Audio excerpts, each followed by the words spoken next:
Bonsoir à tous, bienvenue sur le plateau du Grand Direct en ce vendredi 28 mai. Nous sommes ensemble durant 1 heure. Toute l'actualité de la région Provence-Alpes-Côte d'Azur avec à la une ce soir ce nouveau jeu dangereux dans les cours de collège des Alpes-Maritimes.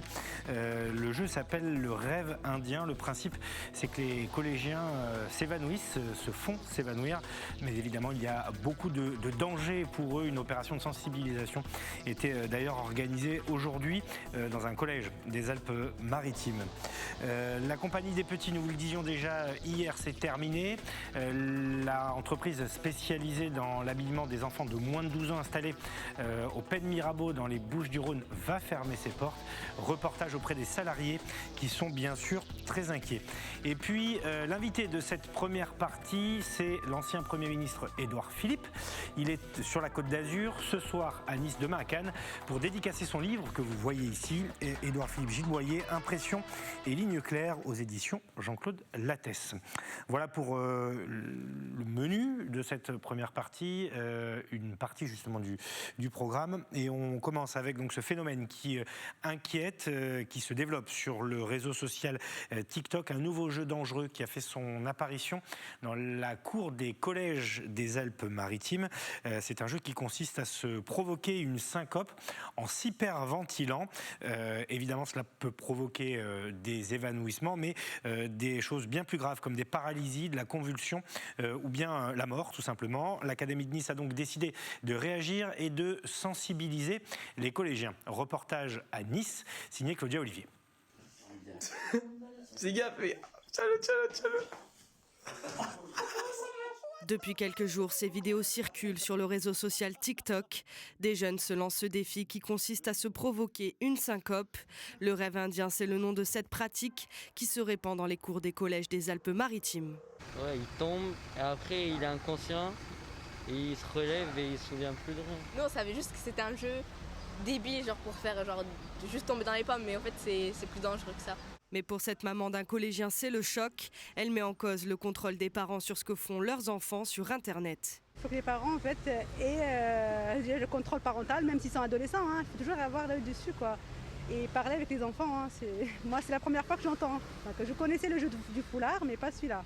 Dans ce collège situé à Nice, les enseignants, infirmiers et la principale ont décidé de sensibiliser les jeunes. Est-ce que tout le monde a compris que c'est un jeu dangereux et que je ne veux pas que ce soit pratiqué dans ce collège? On est d'accord là-dessus? Les conséquences de ce jeu dangereux peuvent être très graves, jusqu'à la mort. Pour ne pas les inciter à le faire, on essaye d'être bref, tout ça. Donc empêcher l'arrivée de l'air dans le cerveau, voilà, ça a des conséquences très graves au niveau, parce que ça peut entraîner des convulsions et des lésions au niveau du cerveau jusqu'à la mort. La directrice l'assure, aucun cas n'a été constaté dans son collège. Elle souhaite aussi prévenir et informer les parents sur la présence de ce nouveau fléau des cours de récré. D'informer les parents à travers une communication écrite pour leur dire donc d'être vigilants. Il y a ce jeu, on a pris effectivement connaissance de ce jeu, d'être vigilants sur ce que regardent leurs gamins sur les réseaux sociaux. Et quand ils parlent de ce fameux jeu rêve indien, bien qu'ils sachent au moins ce que ça veut dire. Jeu du foulard, jeu du briquet ou du potager, ces jeux apparaissent aussi vite qu'ils disparaissent. Selon Nice Matin, sur la journée d'hier, 6 cas de rêve indien ont été recensés sur la Côte d'Azur. Le recteur de l'Académie de Nice, Richard Lagagné, est conscient du problème. Effectivement, ce sont un phénomène assez récurrent. Les réseaux sociaux jouent un rôle important en termes de diffusion. Ça touche notre académie et ça en touche d'autres. Et donc, ça suppose de notre part un travail de sensibilisation extrêmement récurrente. Il y a 3 ans déjà, des collégiens de l'Académie de Nice avaient réalisé une vidéo de sensibilisation. Les jeunes pointaient déjà à l'époque ces jeux dangereux et leur diffusion sur les réseaux sociaux. Pour aller plus loin, vous pouvez consulter le dossier du jour préparé par Nice Matin, le quotidien des Alpes-Maritimes et du Var, qui a révélé aujourd'hui en une ce nouveau phénomène qui inquiète dans les cours de récréation. Dans l'actualité de ce vendredi, il y a également la condamnation du sénateur Jean-Noël Guérini dans les Bouches-du-Rhône. 18 mois de prison, 3 ans de prison, dont 18 mois ferme. C'est la peine prononcée en première instance par le tribunal correctionnel de Marseille. l'ancien patron du conseil départemental, était jugé dans une affaire de marché public truqué. Il est condamné également à 30 000 € d'amende.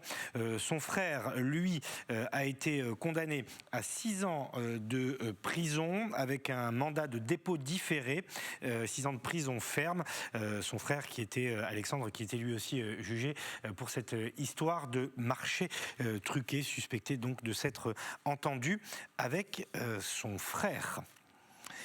Nous le disions déjà hier, puisque la nouvelle est tombée en fin d'après-midi. C'est la fin pour la compagnie des petits, l'entreprise d'habillement réservée aux enfants de moins de 12 ans qui est installée au Pen Mirabeau. C'est dans les Bouches-du-Rhône, va fermer.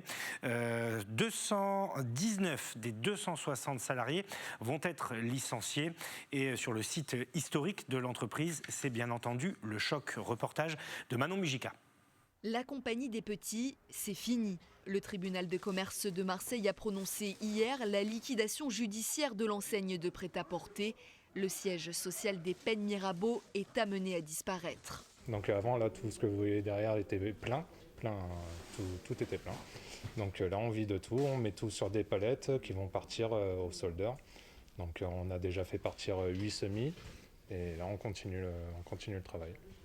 Dans le détail, 172 emplois sont supprimés, à peine 41 sauvegardés. L'entreprise de lingerie Valège reprend à son nom 5 boutiques. Le site de puériculture Allo Bébé, l'autre marque de la maison mère H3M, est lui racheté par la société Lulilo. Pour l'ensemble des salariés, c'est la fin d'une interminable attente, après 4 mois de procédure. La fin aussi d'une aventure collective, débutée il y a 25 ans pour Valérie. Non, c'est quand même vraiment bien amusé. Le tout avec beaucoup d'amour. La combi de surfeur. Alors forcément, au moment de faire ses adieux, le cœur est lourd. Ce soir, quand on quittera la porte, oui, je pense qu'il y aura de l'émotion, il y aura des larmes, il y aura... Voilà, il faut fermer... ce chapitre-là, mais sans aucun regret parce que on est allé jusqu'au bout, on n'a pas quitté le navire, on s'est battu autant qu'on pouvait et même si on a réussi à sauver que 41 emplois, sachant que nous on savait que de toute façon nous-mêmes on était condamnés, la bataille elle valait le coup d'être menée pour ces 41 familles qui au moins aujourd'hui ne tombent pas. Même sentiment pour Gérald. À 49 ans, il s'interroge sur la suite. Parce qu'on n'est pas trop vieux pour trouver un nouvel emploi. Oui, il y a beaucoup d'inquiétudes. On ne sait pas où on va. De l'inquiétude et de l'amertume aussi. Beaucoup pointent du doigt la mauvaise gestion de l'entreprise créée en 91 par un dirigeant chinois. Après 15 ans de prospérité, le chiffre d'affaires s'est progressivement érodé. Une situation absolument désastreuse, un état de déficit très important, des erreurs de gestion, une procédure de redressement judiciaire qui aurait dû être mise en œuvre depuis au moins 2 ans pour éviter de se trouver dans une telle situation. Et c'est probablement à cause de ça que des repreneurs n'ont pas été intéressés par racheter la marque La Compagnie des Petits. Le procureur de la République a d'ailleurs ouvert une enquête au sujet d'éventuelles fraudes et abus de confiance commis par la direction dans les mois précédant le redressement judiciaire. Dans l'actualité également de ce vendredi, cette grosse explosion ce matin à Marseille, au 68 avenue de la Corse, c'est dans le 7e arrondissement. Il était 10h15 à peu près quand un appartement a explosé. Il a pris feu. Ensuite, un gros dispositif de pompiers a été déployé sur place. La secousse a été entendue plusieurs centaines de mètres à la ronde. Pas de blessés graves. Seul le propriétaire de l'appartement, âgé de 59 ans, serait légèrement blessé. On a encore besoin de faire un peu la lumière sur ce dispositif, sur l'origine de cet incendie et de cette détonation qui a été entendue dans la cité phocéenne. Nous allons maintenant prendre la direction de Nice, où la métropole Nice-Côte d'Azur signait aujourd'hui avec la préfecture des Alpes-Maritimes un contrat État-Ville pour apporter son soutien aux initiatives portées dans les quartiers prioritaires. Il s'agit de mobiliser des ressources pour doper la cohésion sociale, l'emploi, la prévention. Le premier adjoint au maire de Nice et donc élu métropolitain Anthony Boré a annoncé une enveloppe de 880 000 € pour aider plus d'une cinquantaine d'associations et mettre en avant 155 opérations. Le bureau métropolitain qui va d'ailleurs entériner ce vote dès lundi. On écoute Anthony Boré, la responsable d'une association. Je souhaitais indiquer la philosophie avec laquelle j'entends avec Christian Estrosi accompagner ces associations. Je leur ai demandé d'être innovantes. Je les ai remerciées aussi pour le soutien qu'elles ont apporté aux Niçoises et aux Niçois dans cette période si difficile qu'a été celle de la gestion de la crise sanitaire. Et dans le même temps, je les ai invités à être toujours plus innovants pour être attentifs aux plus fragiles, à la fois en termes de cohésion sociale, en termes de développement économique et aussi dans la défense de nos valeurs républicaines. Il est plus difficile d'habiter dans ces quartiers qui sont classés politiques de la ville que dans d'autres. Et donc nous avons le devoir d'être plus attentifs. C'est plus de 800 000 € que nous venons apporter cette année encore sur des projets que nous avons identifiés, sur des projets que nous contrôlerons, sur des projets qui ont vocation à apporter évidemment une qualité de vie meilleure, des réponses en matière d'emploi, de cohésion sociale, de soutien à la parentalité, d'éducation, de culture, de sport. Et c'est tout ça à la fois que nous voulons soutenir avec les services de l'État. Et je dois dire que c'est une grande fierté pour moi d'avoir aujourd'hui annoncé à ces associations de quelle manière nous allions les aider. C'était très important pour nous parce que déjà dans un premier temps on croit en notre action qui est le développement artistique et culturel et on sait quelle richesse culturelle peut avoir un quartier et nous c'était important d'être là, de le représenter et de le mettre en avant et de valoriser notre travail. De se sentir valorisé, soutenu par sa ville, c'est un vrai soulagement et c'est un vrai moteur en fait qui nous apporte du dynamisme pour continuer notre travail au quotidien. Ce qu'on veut mettre en avant et ce qu'on a envie de démontrer, c'est l'image positive du jeune de quartier. Ok, il y a des choses qui se passent qui ne sont pas très sympas, ok, il y a de la délinquance, on est bien conscient de ça, mais nous, on a envie de mettre en avant tout ce qui est positif, tout ce qui peut ressortir de merveilleux de cette richesse des quartiers. Avec l'été qui approche, les villes de notre région vont déployer petit à petit leur plan canicule, ces systèmes d'alerte, de répertoire aussi pour identifier quelles sont les personnes à risque sur leur territoire. C'est le cas de la ville de Toulon. Alors les températures ne sont pas encore caniculaires, mais en tout cas le système de veille est dans les starting blocks. Marion Colangelo. En cas de forte chaleur, fermez les volets, rafraîchissez-vous, hydratez-vous, évitez de sortir aux heures les plus chaudes de la journée. Ce message, cela fait des années que plusieurs milliers de Toulonnais le reçoivent sur leur téléphone. Depuis 2004, la mairie de Toulon utilise ce système d'alerte en cas de risque de canicule. Nous disposons d'un automate qui nous permet de toucher 60 000 personnes à l'heure. Donc en touchant 60 000 personnes à l'heure, et vous avez vu tout à l'heure dans les statistiques de réponse immédiate, on n'est pas loin des 100% en termes de réponse immédiate, ce qui veut dire que l'outil fonctionne très bien, il envoie des SMS, il envoie des appels téléphoniques, il envoie même des mails en fonction de la nature des missions que nous souhaitons lui donner. Dans le Var, la canicule correspond à des températures supérieures à 35 degrés la journée et 23 degrés la nuit, sur 3 jours consécutifs au minimum. De grosses chaleurs qui peuvent avoir de lourdes conséquences sur les publics les plus âgés. Sur la ville de Toulon même, nous avons 178 000 personnes environ, environ 49 000 qui ont plus de 65 ans. Alors à 65 ans, on est encore en forme, mais nous en avons plus de 29 000 qui ont plus de 75 ans.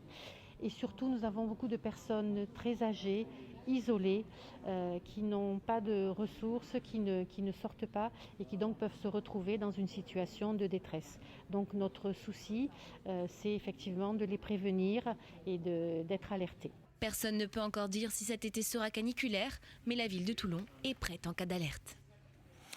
C'est aujourd'hui la journée de la première République d'Arménie. Vous le savez, le contexte international est très préoccupant sur fond de conflit entre l'Arménie et l'Azerbaïdjan. La communauté arménienne qui est très importante à Marseille, tant et si bien qu'une école unique en Europe y est installée, l'école arménienne Hamas Caïn. Elle dispense l'enseignement donc en langue arménienne de la maternelle au lycée. Je vous l'ai dit, c'est un cas unique. L'occasion de la découvrir aujourd'hui, cette école qui va d'ailleurs s'agrandir avec ce reportage de Lucas Licata-Caruso.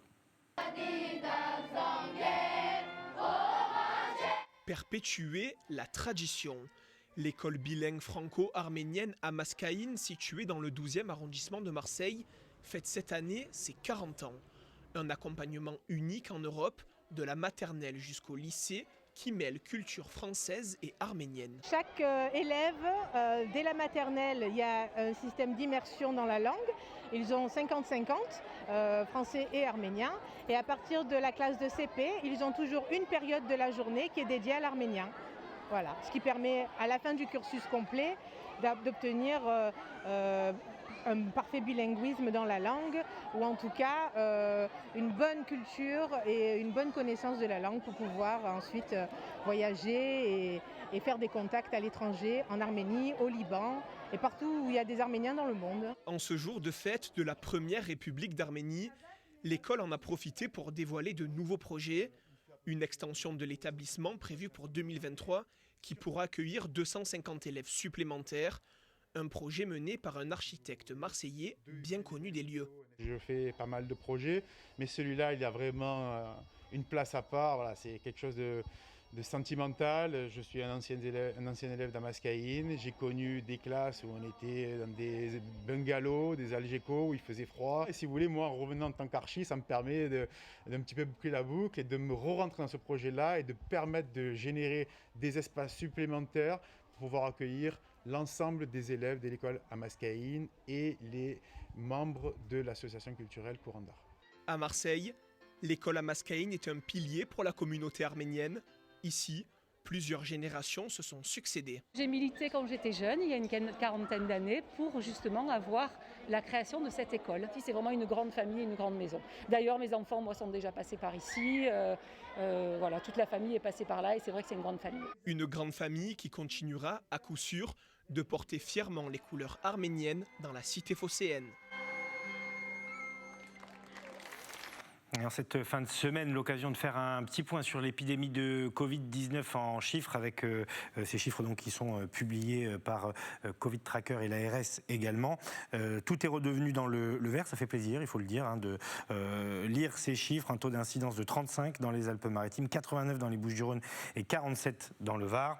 Du côté de la tension hospitalière, c'est bien mieux également, 40% dans les Alpes-Maritimes, 65% dans les Bouches-du-Rhône et 73% dans le Var. La décrue se confirme.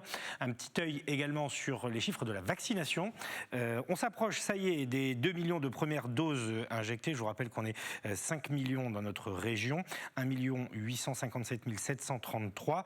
Et on se rapproche du million de personnes doublement vaccinées, puisque la deuxième injection a déjà été donnée à 991 952 personnes.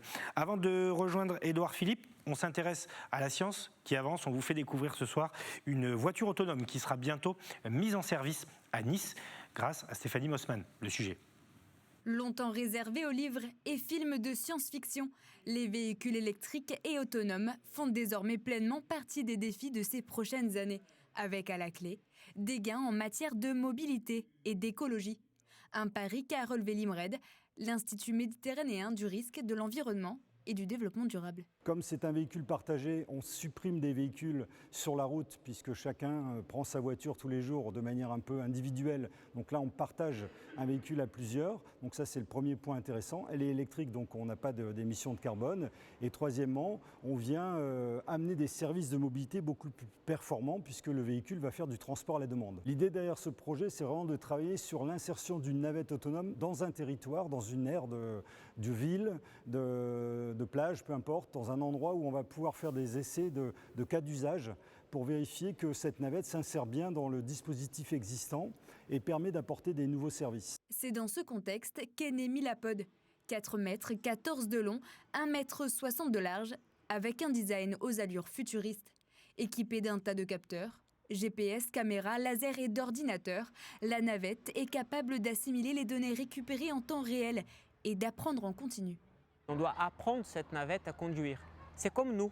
On doit apprendre à regarder l'environnement, à regarder les piétons, à comprendre la signalétique Et nous, on s'est basé sur l'intelligence artificielle pour apprendre cette navette à faire la même chose. Avec des scénarios différents, l'enfant qui passe, la vélo qui grille un feu rouge. Et la navette, elle commence à comprendre que les moments qu'elle va voir une vélo avec sa caméra, elle va comprendre que c'est un vélo. Et par rapport à la vitesse de cette vélo, elle va savoir que cette vélo, elle ne va pas arrêter. Et là, la navette, elle va réduire sa vitesse pour croiser cette feu vert pour la navette et rouge pour les cyclistes. Pensé en fonction des besoins du territoire, le véhicule de 6 places a une autonomie de 150 km et peut rouler jusqu'à 50 km/h en mode autonome. Il devrait être mis en service en 2022 dans la zone industrielle de Carros. Allez, il est temps d'accueillir le premier invité de ce grand direct. Il s'agit de l'ancien Premier ministre Édouard Philippe qui est actuellement en librairie.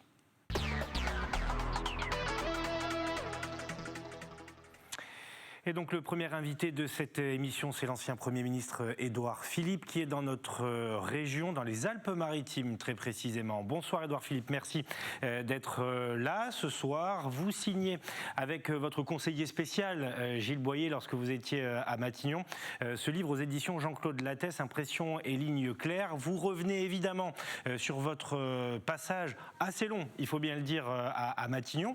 Et lorsqu'on lit les pages de ce livre, la première des choses qui vient comme une confirmation, c'est que finalement ce n'est pas un long fleuve tranquille que de diriger. Vous évoquez même l'angoisse qui vous a saisi au moment de prendre votre fonction. Est-ce qu'à un moment donné, cette angoisse, elle s'est transformée quand même en sérénité pour pouvoir diriger ? L'angoisse qui vous saisit avant d'accéder à des responsabilités importantes, elle n'est pas propre à un Premier ministre. Je pense que vous avez eu la même, ou en tout cas d'une nature comparable, lorsque vous avez commencé votre carrière professionnelle ou lorsque vous avez franchi une étape de votre carrière professionnelle. Cette angoisse-là, elle est saine. Je pense qu'elle est assez générale, elle est saine, et donc nous avons choisi de la décrire telle que nous l'avons vécue. Mais ce que nous décrivons aussi, c'est qu'au moment où nous entrons à Matignon, au moment où j'entre avec Gilles à Matignon, cette angoisse-là, elle disparaît et on se concentre sur le travail. Et le travail est intense, il est extrêmement varié dans les difficultés qu'il présente, mais il est aussi exaltant. Donc, ça n'est pas un long fleuve tranquille, pour reprendre votre question. Ça n'est pas non plus l'enfer de Matignon. Je ne crois pas du tout à ce terme que je n'ai jamais accepté pour moi-même. C'est un travail exigeant, souvent très contraint, qui vous place face à des décisions qui sont rarement faciles à prendre. D'ailleurs, si elles avaient été faciles à prendre, elles auraient été prises ailleurs. Mais c'est aussi une chance incroyable qui vous est donnée de servir votre pays et de faire du mieux que vous pouvez, si j'ose dire, au service de vos concitoyens. Donc au total, après 3 ans, on n'est jamais complètement serein. Mais on sait aussi la chance qu'on peut avoir d'exercer ses responsabilités. Comment on prend la décision, Édouard Philippe, quand on est Premier ministre, qu'il faut trancher, affronter l'opinion publique, rendre des arbitrages aussi? Comment on fait pour ne pas trembler? Écoutez, il faut toujours douter d'une certaine façon, mais il ne faut pas que ce doute vous interdise d'agir. Et donc, le mieux, c'est d'être à l'aise avec les décisions que vous prenez, même quand elles sont difficiles et même quand vous savez qu'elles seront impopulaires, même quand vous savez qu'elles sont risquées. Si vous êtes à l'aise avec une décision, vous la portez facilement. Si vous n'êtes pas à l'aise avec une décision, ce qui peut arriver, bien entendu, ce qui arrive parfois, c'est toujours beaucoup plus compliqué parce que vous avez quelque part dans le coin de votre tête l'idée que si ça se passe mal, vous auriez dû faire autrement et vous n'êtes pas totalement en phase avec la décision que vous avez prise. Et donc, il faut, en politique comme dans la vie, bien réfléchir et une fois qu'on a tranché, assumer ce qu'on a tranché. Alors on comprend aussi toute la complexité, non, la complicité, mais la complexité aussi qui vous unit à Gilles Boyer, avec qui vous écrivez ce livre. On a l'impression que vous avez quand même une relation qui va au-delà de la simple relation d'un Premier ministre et de son conseiller spécial. Bien sûr, bien sûr. Gilles et moi, nous sommes amis depuis 20 ans maintenant. Vous savez, en politique, on dit que c'est compliqué à partir de 30 ans. Donc pour l'instant, on est dans la zone de confort. Nous sommes amis depuis 20 ans. Nous avons écrit des livres ensemble, des romans d'abord, et puis ensuite des livres plus sérieux. Nous avons fait des campagnes politiques ensemble. Nous avons vécu des très bons moments en commun. Nous avons vécu des moments très difficiles aussi, dans des défaites ou dans des moments où nos perspectives nous semblaient inassurées. Et nous avons une relation qui est une relation d'amitié et de confiance.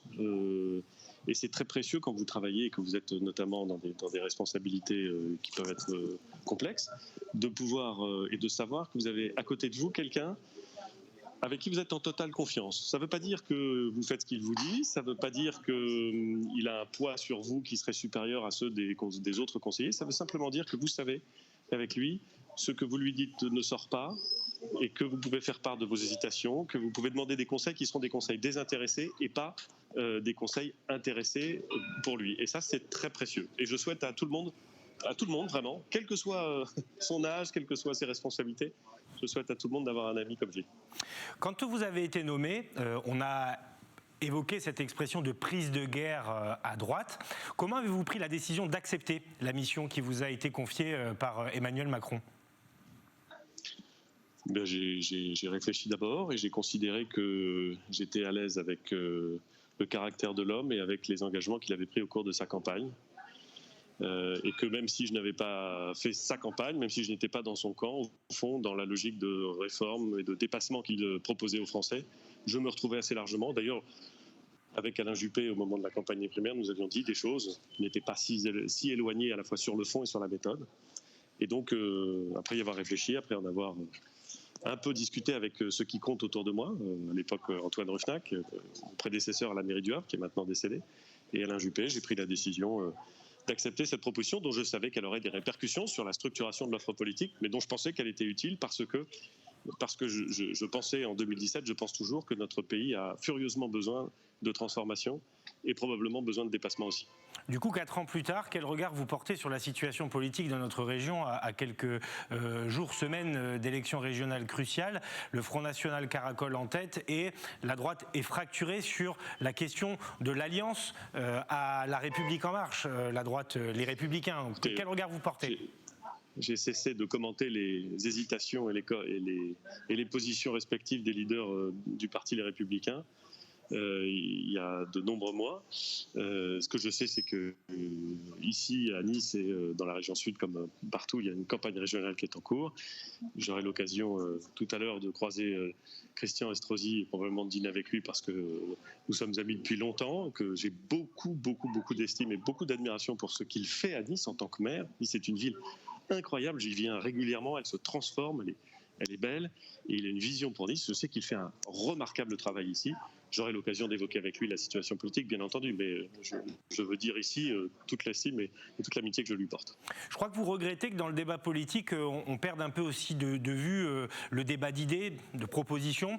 Vous serez demain à Cannes. Le maire de Cannes, David Lisnard, à droite, est souvent évoqué comme quelqu'un qui porte justement des idées et qui pourrait apporter un renouveau dans le débat politique. Qu'est-ce que vous pensez de lui ? Je le connais depuis longtemps, je l'apprécie.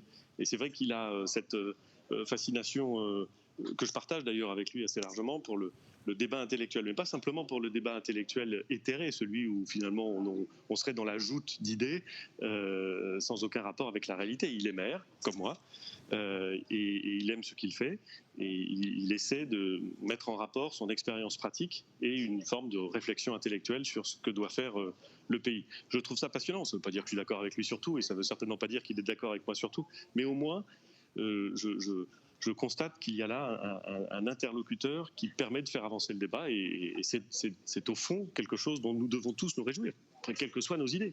Une démocratie, c'est un débat d'idées. S'il n'y a pas de débat, il n'y a pas de bonne solution. Et il faut assumer ce débat. Et il faut assumer de débattre avec des gens avec lesquels on n'est pas d'accord. Ben oui, c'est ça la démocratie. 3 petites questions avant de vous libérer, de vous laisser retrouver vos lecteurs. La première concerne ce que vous avez appris à Matignon. Vous avez quand même traversé 2 crises importantes, celle des Gilets jaunes d'abord et puis le dur de la crise de la Covid-19. Dans votre vision du pays, de la politique, de la prise de décision, qu'est-ce que cela vous a apporté ? Écoutez, là, pour le coup, ce sera peut-être l'objet du prochain livre, parce que la question est très très vaste, telle que vous la posez. À la fin, ce que j'en retire, c'est que la France est confrontée à des défis qui sont absolument considérables, et qu'on peut légitimement être inquiet sur ce que nous affrontons et sur la période que nous vivons, à la fois à l'intérieur du pays et à l'extérieur du pays.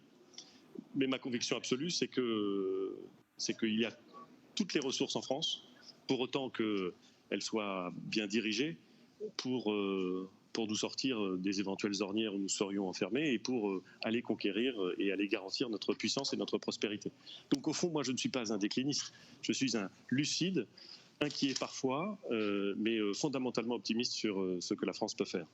Votre avenir, et ce sera la dernière question du coup, est-ce que vous envisagez de revenir à l'échelon national de la politique ou pour l'instant ce n'est pas à l'ordre du jour ? Mon avenir immédiat, c'est d'aller rencontrer les lecteurs qui sont ici à la librairie Jean Jaurès, qui m'attendent et que je fais attendre. Et je vais les retrouver avec plaisir et avec bonheur. Et je vous remercie beaucoup. Merci à vous, Édouard Philippe, ancien Premier ministre, donc, qui dédicace ce soir son livre, Impression et ligne claire aux éditions Jean-Claude Lattès, co-signé avec son conseiller de toujours, donc, qui est à ses côtés, Gilles Boyer. Merci à vous. À bientôt. Merci. Également à Marie Justo, qui assurait la liaison technique pour ce duplex. On va se retrouver dans quelques instants, vous le savez, pour la deuxième partie de ce grand direct, évidemment.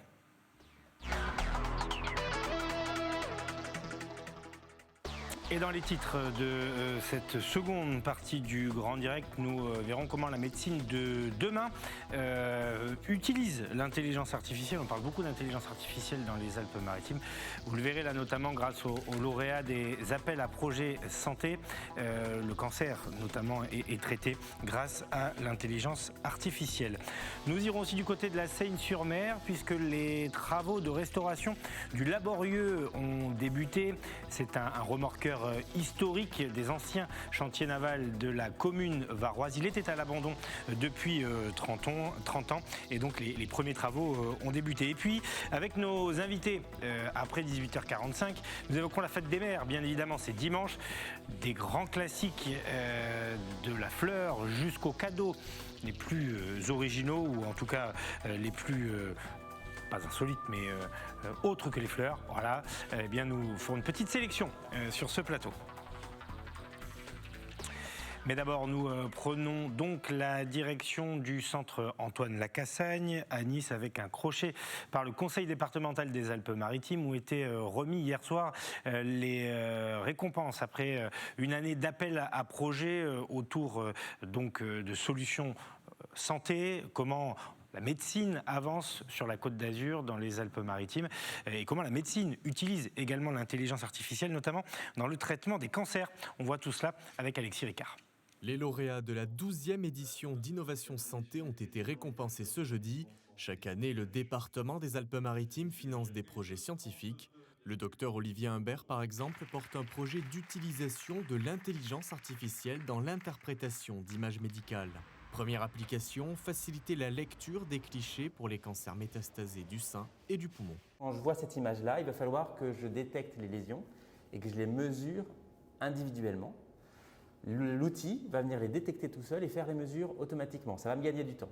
Et comme le patient va revenir en cours de traitement, il peut avoir par exemple 20-30 lésions, on met la chimiothérapie et il faut mesurer pour chacune des lésions comment ça évolue. Et bien l'algorithme, l'outil, il va venir me faire cette mesure automatiquement de ces 20-30 lésions. Ça me gagne du temps, ça me permet d'avoir plus de temps avec le patient. Deuxième mission pour cette IA, modéliser l'évolution d'un patient en fonction du traitement.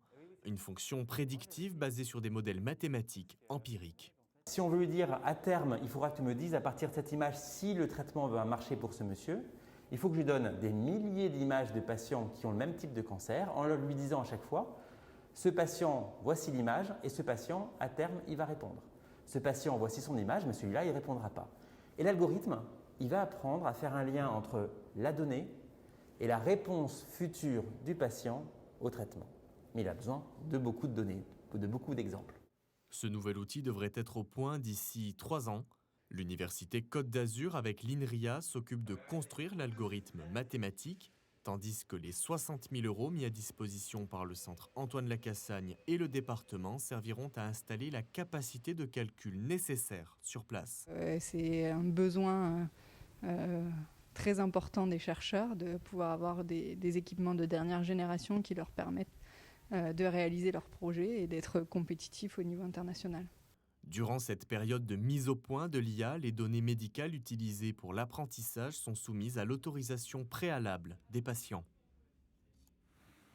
Cette bonne nouvelle à présent pour les piétons de la Ciotat, le port devient piéton, donc après 18h et ce pour tout l'été.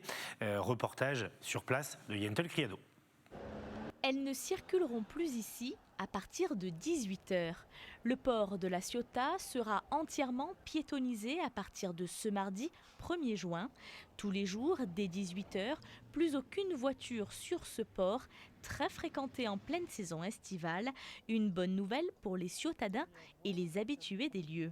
C'est quand même plus agréable de se promener en toute tranquillité, de profiter, de s'asseoir en terrasse sans qu'il y ait les gaz d'échappement ou autre. Il faut qu'on roule, mais il y a d'autres chemins au lieu de rouler là sur le port et qu'on ne peut plus marcher, on ne peut plus passer.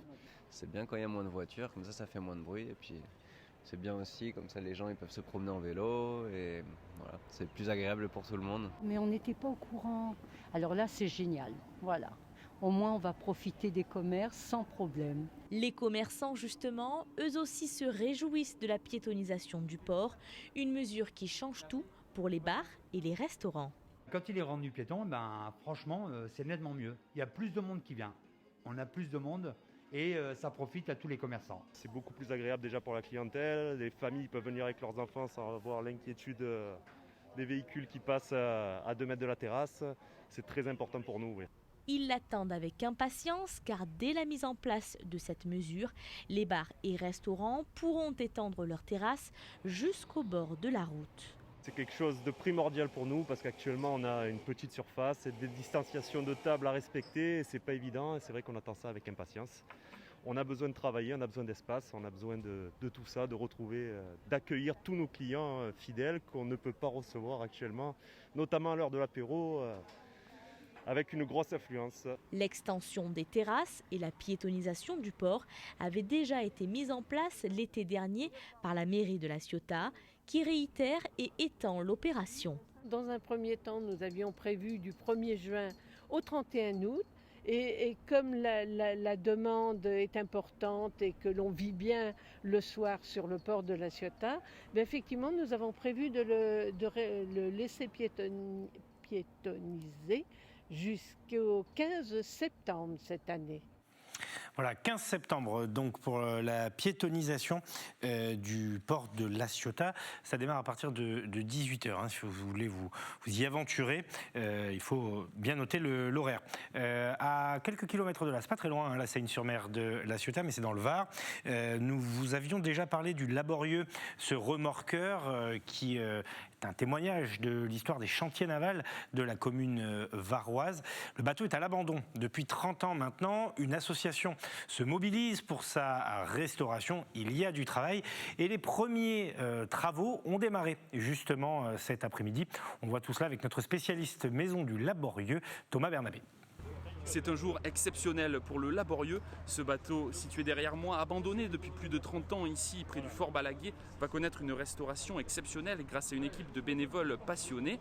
Alors qu'un camion-grue va venir détacher le rouf cheminée qui se trouve juste ici dans quelques minutes, Claude Magnien, membre de l'association Les Amis du Laborieux, nous explique un petit peu les différentes étapes qui ont conduit à cette rénovation exceptionnelle. Sur ce bateau, pour l'instant, on est devant le rouf, et ce rouf, c'est-à-dire cet espace, il faut le découper pour pouvoir enlever ensuite le moteur. Le moteur qui est donc situé juste à la plombe.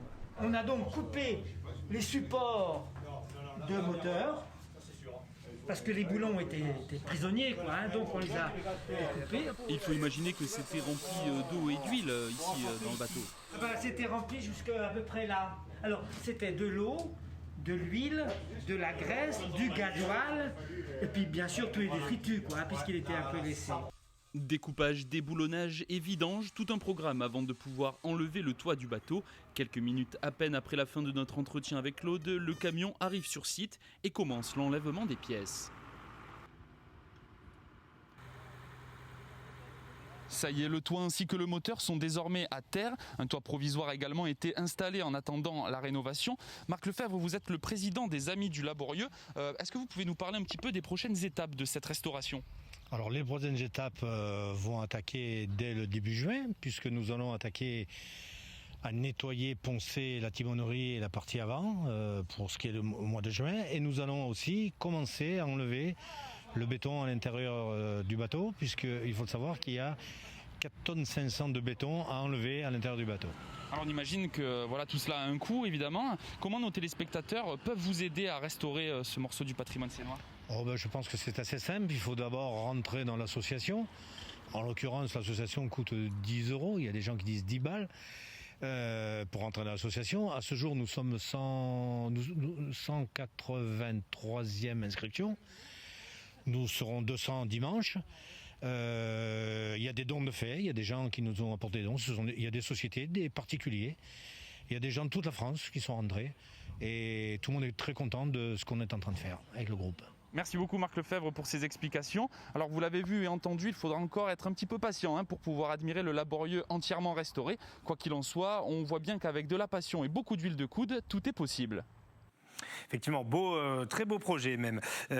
Avant de parler de la fête des mers qui va nous occuper pour la fin de ce grand direct, un petit détour par le circuit Paul Ricard. Le 20 juin prochain, vous le savez, il y aura le Grand Prix de France. Et le circuit qui ne vit pas que du Grand Prix, mais qui fait tourner des voitures et des événements toute l'année, est très attentif à son impact sur l'environnement. Surveillé de très près, d'ailleurs, il y a des ruches également sur le circuit Paul Ricard, vous les voyez. On fait le point avec Thomas Bernabé et Marion Colangelo. Les abeilles essentielles à notre écosystème sont de plus en plus fragiles. C'est pourquoi le circuit Paul Ricard au Castellet a installé des ruches depuis 2015 afin d'étudier l'impact de leur activité sur ces petites bêtes grâce au dispositif Apivigilance. Ici, on va mesurer 2 indicateurs principaux. Le premier, ça va être les résidus de combustion, donc les HAP, c'est ce qu'on appelle des hydrocarbures aromatiques polycycliques. En fait, c'est des constituants naturels du charbon, du pétrole, mais qu'on va aussi retrouver par les activités anthropiques et industrielles quand on a une combustion incomplète de la matière organique. Et le second indicateur qu'on va mesurer ici, c'est l'état de santé des abeilles, donc savoir si elles subissent un stress environnemental qui va être significatif ou non. Pollution et stress, forcément les 2 indicateurs les plus parlants quant à l'impact d'un circuit de course sur ces abeilles. Pour autant, et ce malgré le confinement et l'arrêt de l'activité du circuit, pas de baisse significative au niveau des principaux indicateurs. Un bon point pour le circuit Paul Ricard qui compte sur ces résultats pour ajuster son impact environnemental. L'apivigilance est vraiment un indicateur qui nous aide à définir les priorités d'action. Donc comme en matière de rejet d'hydrocarbures, les résultats sont bons, ça nous permet de nous concentrer sur d'autres sujets qui nous semblent du coup prioritaires. Alors la préservation de la faune et la flore, avec un recensement de la faune et la flore, le développement de la biodiversité, mais en termes de priorité, la tranquillité publique est pour nous un sujet essentiel. La gestion des émissions sonores, la préservation de l'harmonie avec nos riverains, c'est notre sujet majeur en développement durable. Protéger la faune et la flore, un bon point pour ces entreprises. Si le circuit Paul Ricard a pris part au projet en 2015, d'autres entreprises de la zone d'activité du bassin de Signes font elles aussi partie du projet, telles que Coca-Cola ou Ipsen. Voilà, je vous redonne la date du Grand Prix de France le 20 juin prochain, évidemment au circuit du Castellet. Dans le Var, on attaque la dernière partie de ce Grand Direct avec 2 invités pour évoquer l'événement du week-end. C'est la fête des mers, ce sera ce dimanche sous le soleil de la région Provence-Alpes-Côte d'Azur.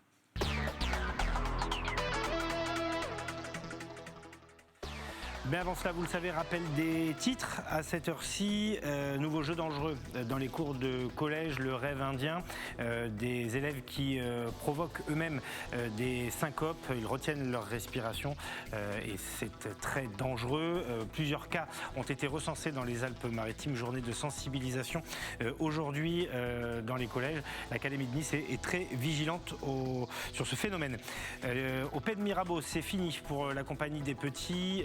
L'entreprise qui employait près de 200 salariés est placée en liquidation judiciaire et beaucoup de licenciements à la clé. Sur les 260 salariés, très exactement, 219 perdent leur emploi. Et puis, vous avez entendu Édouard Philippe dans ce grand direct, l'ancien Premier ministre qui était notre invité. Il est actuellement en dédicace à Nice, à la librairie Jean Jaurès. Vous voyez ces images fantastiques, Sébastien Liotard et Marie Giusto. Il présente donc son livre écrit à 2 mains avec son conseiller spécial Gilles Boyer. Impression et ligne claire, c'est le titre de ce livre. La fête des mers donc, sans transition, avec un invité en plateau qui est avec moi, Luc Martin. Bonsoir, vous avez fondé le village des talents créatifs à Puget-sur-Argence. 3000 m² consacrés à l'économie circulaire, à l'artisanat local et donc aux idées cadeaux originales pour la fête des mères. Vous allez nous en dire quelques mots. On en profitera aussi pour découvrir un peu le concept parce que c'est pas commun, surtout à Puget-sur-Argence, qui est quand même un petit village. Et je trouve ça très bien qu'on ait implanté là-bas ce village des talents créatifs.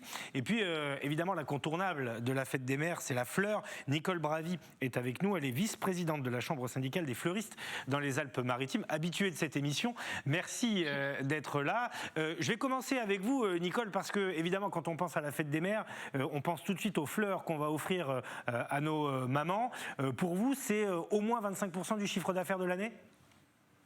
Je ne dirais pas 25% du chiffre d'affaires, ça dépend des années. On la souhaite aussi belle et bonne que l'année dernière. Les statistiques pour l'instant ne sont pas mauvaises, donc peut-être pas 25%, il ne faut pas exagérer, mais c'est une très très belle et grosse journée, oui.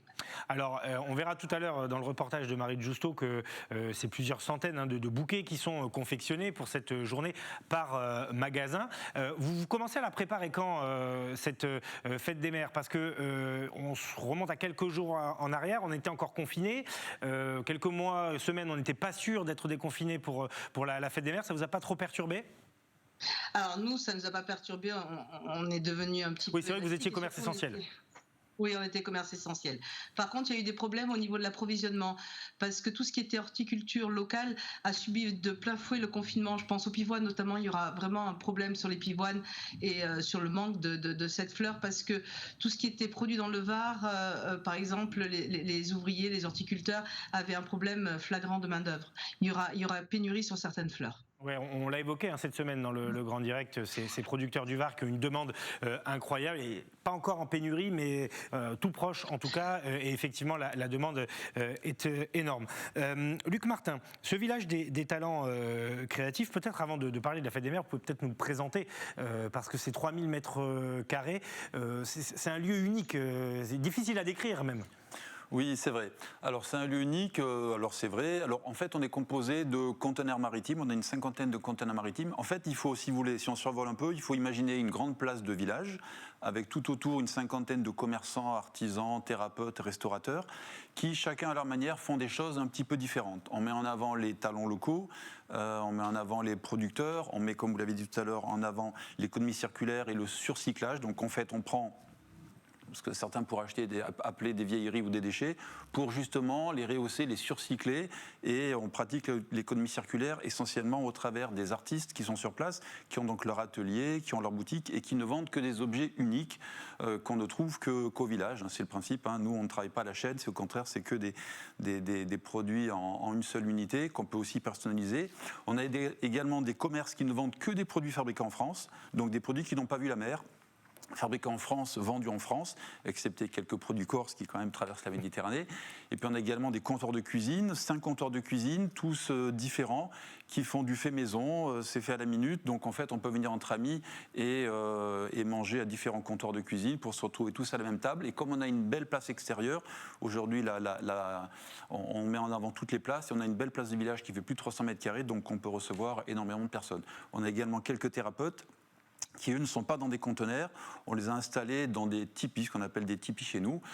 C'est toute une construction en bois et en matériaux biosourcés pour mettre en avant justement les différentes thérapies. Alors pour la fête des mères, il y a plein d'idées cadeaux. Alors on va y revenir. Ne déflorez pas surtout les cadeaux que vous pouvez proposer dans ce village. On verra aussi quels sont les bouquets stars. On a parlé de la pivoine, mais j'imagine qu'il y a d'autres choses. D'abord, petit reportage signé Marie Justo. Elle est allée au marché de Nice ce matin, justement pour évoquer cette fête des mères qui se profile dimanche. La file d'attente ne désemplit pas. Les fleuristes sont déjà pris d'assaut pour la fête des mères.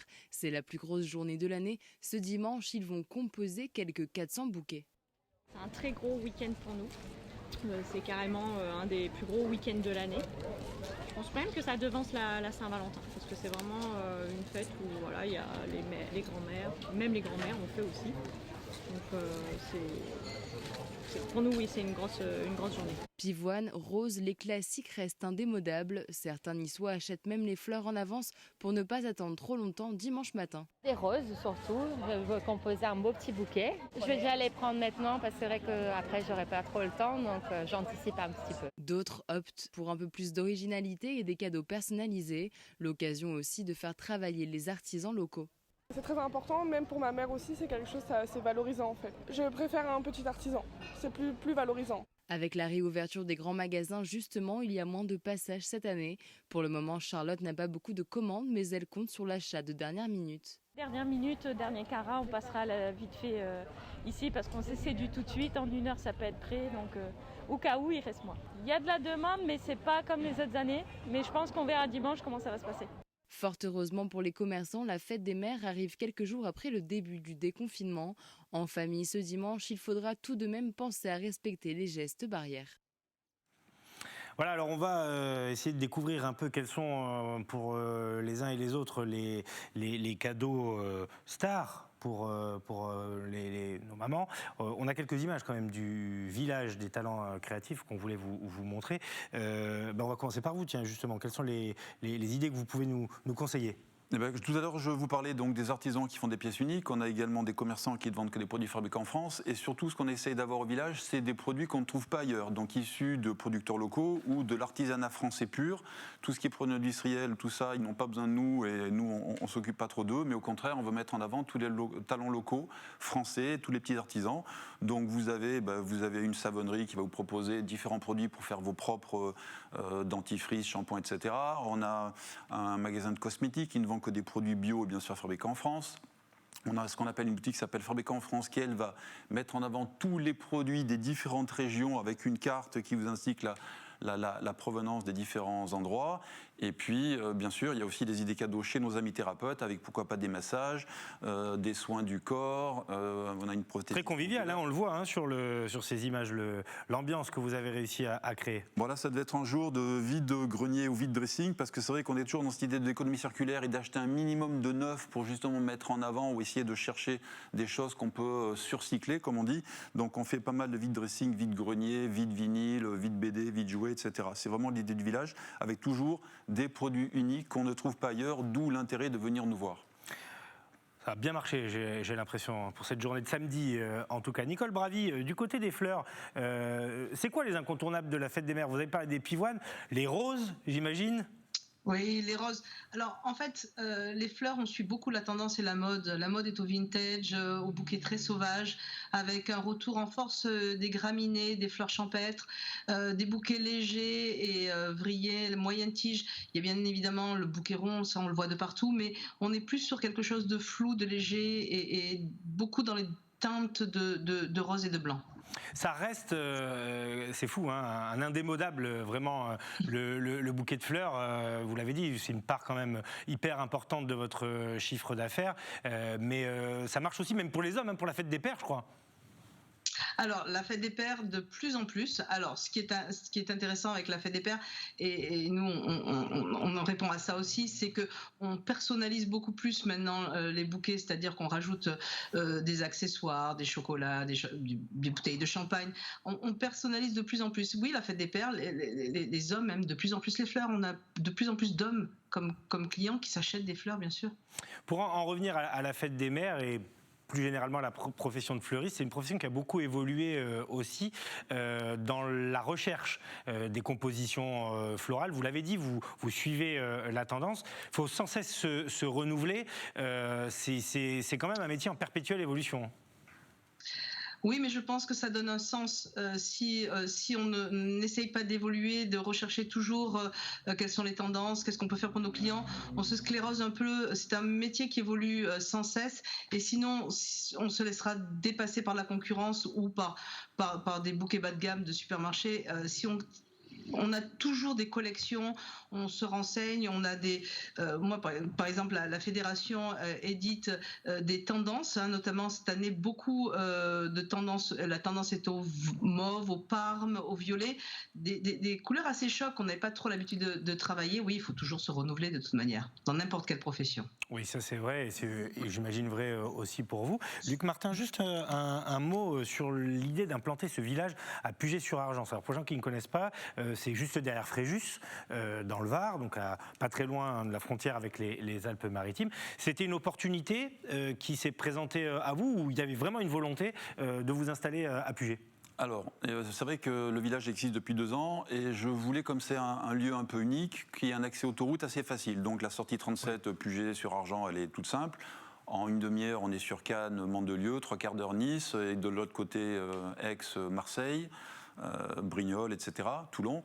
Et puis, en fait, vous parlez d'un petit village Puget. C'est vrai qu'à Puget, il y a 8 000 habitants, enfin un peu plus maintenant, 10 000. Mais Puget, Fréjus-Saint-Raphaël se touchent et on est sur 120 000 habitants à peu près dans la territoire de la CAVEM, qui est exactement. À Roquebrune aussi. Voilà. Et en fait, j'ai aussi choisi, on a choisi un terrain au départ qui était vide, donc on ne voulait pas encore casser, on est vraiment parti d'un terrain brut pour construire. Puis comme on avait des conteneurs, alors je vous parlais des matériaux tout à l'heure, ce qui est aussi notable, c'est qu'on n'a pas voulu utiliser de ciment, d'agglo, de béton au-dessus du niveau de la terre. Les fondations, oui, mais au-dessus, on est en conteneur maritime recyclé, donc au bout d'une dizaine d'années, un conteneur, il est un peu moins étanche, il passe au rebut, donc on les rachète pour en faire donc des ateliers et des commerces. On a également utilisé des bottes de paille pour construire et du bois issu de forêts gérées durablement. Vous avez poussé le concept jusqu'au bout. Vous attendez du monde pour samedi, du coup, forcément. Oui, c'est une journée importante. Alors déjà hier, aujourd'hui, ça a bien marché au niveau des cadeaux, parce qu'on est vraiment sur l'idée de cadeaux originaux, donc ça a déjà bien marché aujourd'hui, et je pense que demain, avec le soleil qui nous attend, ça devrait être encore mieux. Nicole Bravy, même si vous êtes resté commerce essentiel au prix d'une lutte acharnée quand même, puisqu'on s'était parlé juste au moment où vous attendiez le décret, c'est quand même une ambiance qui va faire plaisir dimanche. Alors on n'est pas totalement déconfiné, mais en tout cas on a repris une vie à peu près normale. Les commerces sont ouverts, il va y avoir du passage. C'est quand même une autre ambiance. On sera dans une ambiance de joie. On sera, oui, même nous, on est déjà beaucoup plus, entre guillemets, relax, même si on continue à appliquer tout ce qu'il faut comme mesures sanitaires. Mais on voit les gens beaucoup plus joyeux, beaucoup plus. Et pour nous, c'est très important d'avoir une clientèle qui a envie. Et c'est une clientèle qui a vraiment envie de consommer parce qu'elle a vraiment été privée de plein de choses. Ouais, et ça, vous devez le sentir vous aussi. Vous êtes resté fermé longtemps, j'imagine, au village. Oui, avec nos 5 restaurateurs qui sont quasiment restés fermés plus de 7 mois, et on a réouvert la semaine dernière. On a une grosse semaine d'ouverture, et on est content parce que les terrasses sont pleines, il fait beau, les gens sont heureux de nous retrouver, on leur a manqué, c'est bon signe, et voilà. Et on monte crescendo, plus chaque jour avance, et plus on a du monde, donc tant mieux. Et pour terminer, les gens qui exploitent ces containers, vous les recrutez comment? Vous les castez comment? Alors en fait, le village est ouvert il y a 2 ans, mais 1 an auparavant, on a ouvert une page Facebook sur les réseaux sociaux et on avait expliqué le concept du village. Donc on a fait un peu un casting, voilà, pour que tous les villageois, comme on les appelle, les 50 villageois qui se sont installés chez nous, respectent les différentes valeurs qu'on met en avant. Donc le recyclage des matériaux, la gestion des déchets, et puis surtout tous les commerces qui ne vendent que des produits fabriqués en France, que les artistes soient dans le recyclage, le surcyclage, et que les restaurateurs produisent avec des produits de saison, locaux, souvent bio, sans gluten, sans lactose. Voilà, on essaye vraiment d'offrir à nos clients une possibilité de manger différemment, se soigner différemment, acheter différemment et mettre en avant tous les différents talents locaux qu'on peut retrouver au niveau de la CAVEM, comme vous le disiez tout à l'heure. Bien, en tout cas, merci à tous les deux. Je vais vous souhaiter une bonne fête des mères, un bon courage aussi, parce que demain va être une grosse journée, c'est certain. On devrait être gâté par la météo, donc ça c'est déjà une très bonne nouvelle. Merci Nicole Bravy. Je rappelle que vous êtes vice-présidente de la Chambre syndicale des fleuristes dans les Alpes-Maritimes, que vous serez sur le pont. Et Luc Martin, vous avez fondé donc le village des talents créatifs qui se trouve à Puget-sur-Argence. Avant de nous quitter, juste une petite précision pour les téléspectateurs d'Azur TV. Il y a du basket ce soir. Le match démarre à 19h10 entre les Sharks d'Antibes et Fos-sur-Mer. C'est donc un derby. Réservé aux téléspectateurs d'Azur TV. Désolé pour ceux de Var Azur et de Provence Azur. Prise d'antenne 19h05 et donc le coup d'envoi à 19h10. Merci à vous. Merci évidemment à Sébastien Lyotard, Théo Sarfati, Lanne Dehaye, Fabrice Justo, Philippe Caudet et Stéphanie Mossman. Vous avez rendez-vous avec l'actu de la semaine tout le week-end. Et puis nous, on se retrouve lundi pour la suite de nos aventures dans ce grand direct. Bon week-end à vous.